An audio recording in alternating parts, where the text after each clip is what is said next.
Бид Баянзүрх дүүргийн 22 дугаар тойргийн 29 дугаар хэсгийн хорооны санал хураалт хэдэн хувьтай явагдаж байгаа талаар тухайн хэсгийн ахлагчаас тодрууллаа. Иргэд бол нийт саналаа өгч байгаа. Үүний талаар бид одоо хэсгийн ахлагчаас нь ер нь залуучууд болон хөгшин настай хүмүүс хэр идэвхтэй оролцож байна. Өглөөнөөс хойш санал хураалт ер нь хэдэн хувьтай явж байгаа талаар тодорхойлолыг авахар ирсэн юм аа. За манай 22 дугаар тойргийн 29 дугаар хэсэг дээр болохоор сонгогчид бол идэвхтэй оролцож байна.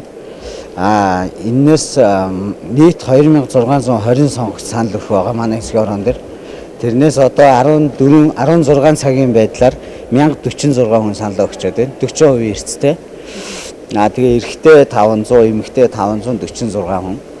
18-аас 25 насны залуучууд бол 115 өгсөн байна. 26-аас 40 насны хүмүүс болохоор 338 иргэн санал өгсөн байна.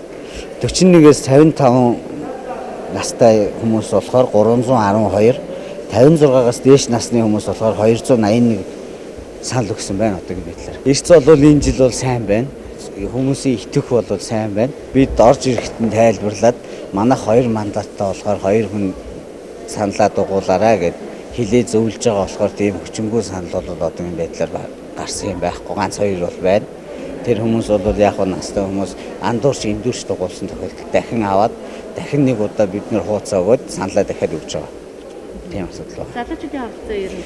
Залуучуудын оролцоо бол энэ жил бол өндөр байна гэж үзэж байна. Тий.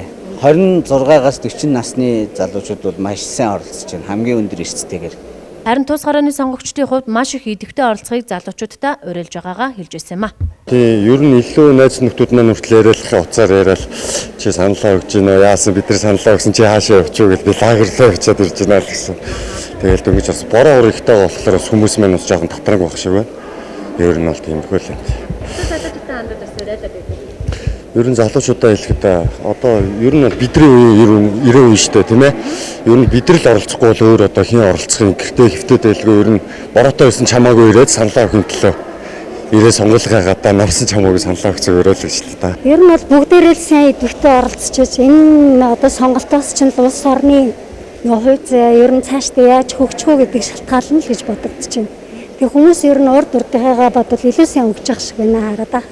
Ялангуяа залуучууд энийг бол их сайн байна л гэж бодож байна. Сонголтоо идэвхтэй оролцоорой л гэж хэлье. Санал өгч явж байна. Таны хувьд одоо хэдэн удаа санал өгч байна? Би одоо ер нь сонгуул өгч гисэн цагаас 90 оноос шовт өгч байна. Одоо өмнөх жилийнхээсээ бодоод энэ жил бас илүү үргэлжлэлтэй илүү идэвхтэй юм. Ер нь идэвхтэй оролцож байна. Идэвхтэй оролцож бид нэр одоо төрийнхөө эрх барих дэд байгалыг зөв сонгохгүй бол иргэд бидэнд чи одоо ер нь өнгөрсөн 4 жил чи хатуул байлаа. Хэцүү байлаа. Тэгээ яг сонголтоо хийчлээ. Тэ одоо зөв хүмүүс нь гараад зөв улс орноо өдөрдөөсэй гэж хүсэж байна. зөв нийт сонгогчдоо бүгд идэвхтэй саналаа өгөөрөө оролцоороо гэж хэлмээр. Одоо энэ парламент хэлээд анх сонгуул явуулснаас хойш одоо бүгдэнд нь л өрж байна. Одоо 50 гарч байна. Тэгээ одоо бүх сонгуулиуд оролцож байна. Их идэвхтэй оролцож байна. Энэ жилийн хувьд сонгалтаас 100% эсэнд гэж 100% эсэл гэж хэлж байна. Одоо цаашдаа ирээдүйд явах гэж бодож байна. Хинд өгсөн нь бол одоо өөрийн дотор байж иг. Тэгээ ясны дараа нь мэдээ тий. За одоо өнөөдрийн байдлаар их өндөр хөвтэй явж ирсэн сонгуул өгж байгаа байдал би өглөөнөөс хойш зураг үзэж байгаа сая гарч ирж байна.